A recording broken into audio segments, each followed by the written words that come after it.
What's up guys, Football Roundtable here, back with another video which is of course about Manchester United, but specifically about Ruben Amorim, because he has decided to go for another L.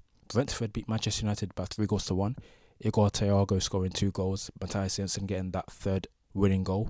Šeško managed to avoid going 007, so shout out to him for that. Florian Wirtz unfortunately has become 007, so Amazon, I know you're looking for the next James Bond actor for the next few movies. Look no further because your man is right there, Florian Wirtz. But in all seriousness, should give Wirtz some time to adapt. Big price tag, but that price tag is not his fault. He didn't decide to be worth 130 million pounds or whatever it was. So you need to give him some time. He might become like a world class player for Liverpool. So we'll wait and see. But as of now, he is 007, so you can crack your jokes and we'll make fun of him. But back to Manchester United. These guys have managed to lose again, and Amorim has been there since November. He has yet to win back-to-back league games. I don't think he's even reached double digits in league wins. Since he's been at the club, Manchester United have been the worst performing Premier League team. They are last in the table. Of the teams that are still in the Premier League since he joined, they are last. I think they've conceded over 50 goals in like 30 something matches.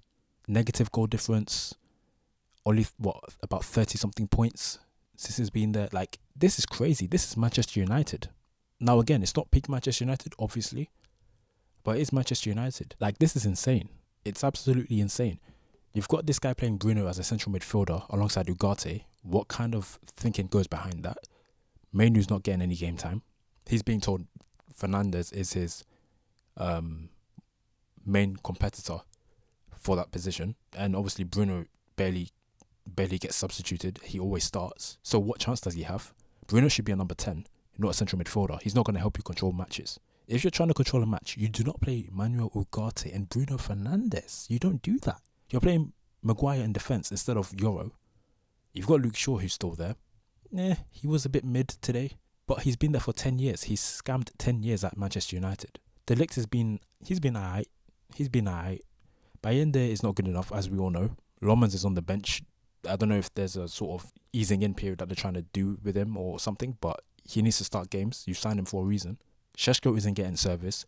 Mbeumo is trying the best he can. Cunha, I guess, is yet to hit the ground running properly. Dorgu is horrible. Dalot is horrible.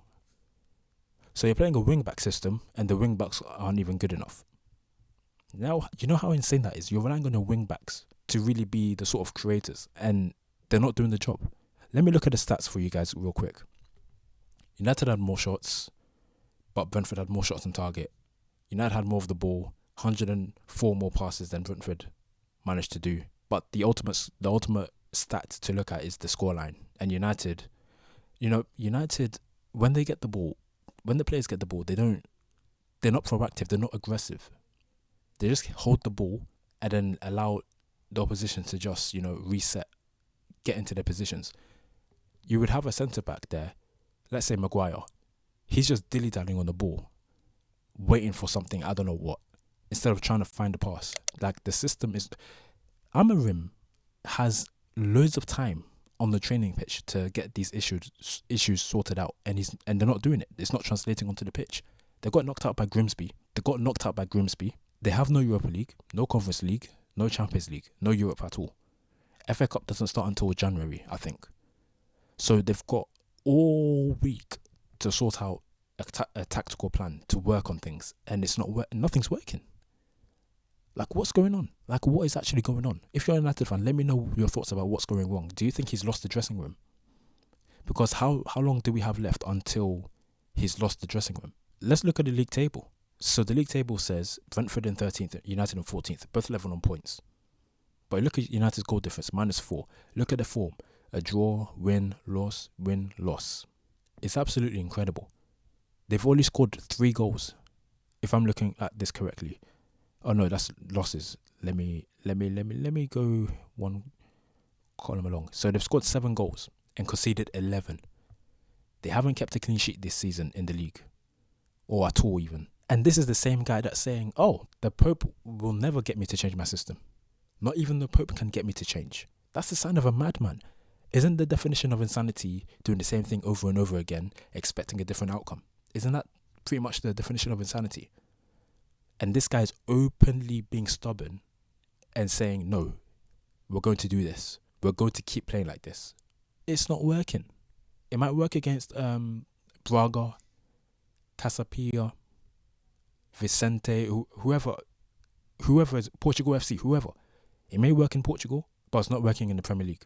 So he needs to sort something out, and I doubt he will. He's been adamant. Let's look at this article on BBC Sport. So he's saying he's not concerned about his job, which is wild to me, because if we look at BBC Sport, it says United have collected 34 points from Amarim's 33 league games in charge, and have still to win successive matches. That's basically 1 point a game. That's a draw every game. That's how badly they've been doing for a year. That's insane. And he's saying, I am never concerned about my job. I am not that kind of guy. It is not my decision. I will do the best I can every minute I am here. Clearly his best is not enough. He's a philosophy merchant. He's a guy that no matter what happens, we're going to play this way and nothing can make me change.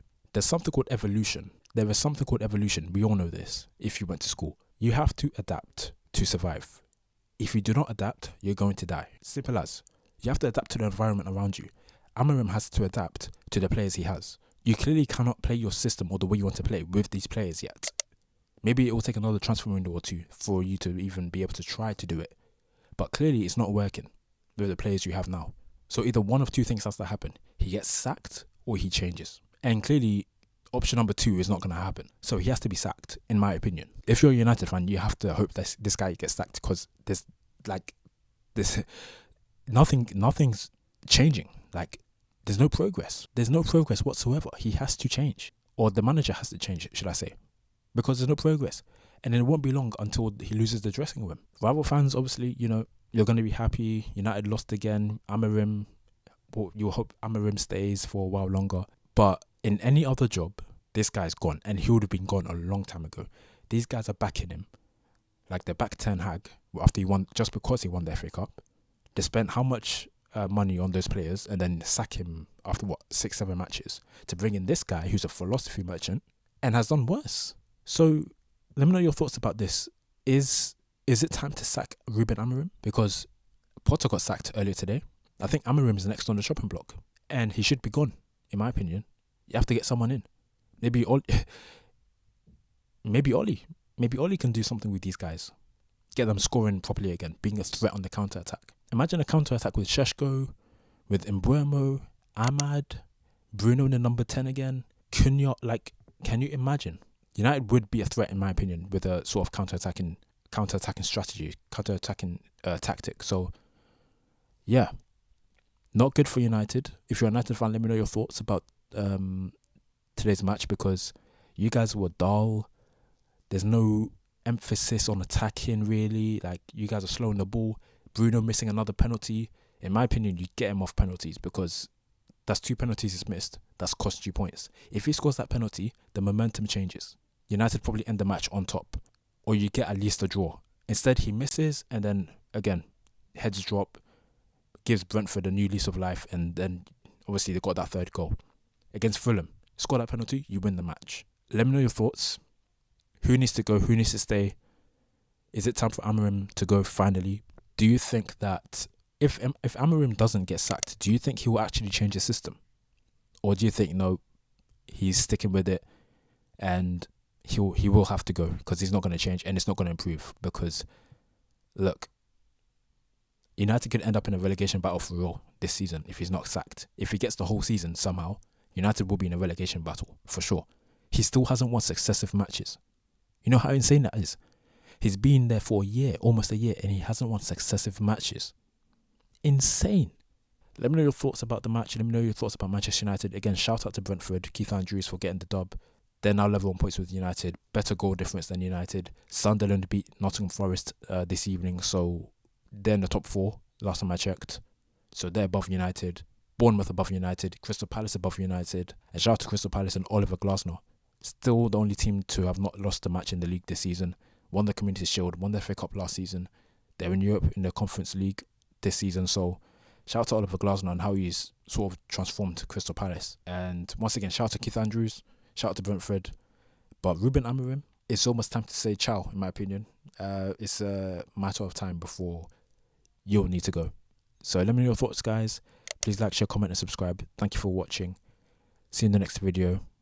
Goodbye.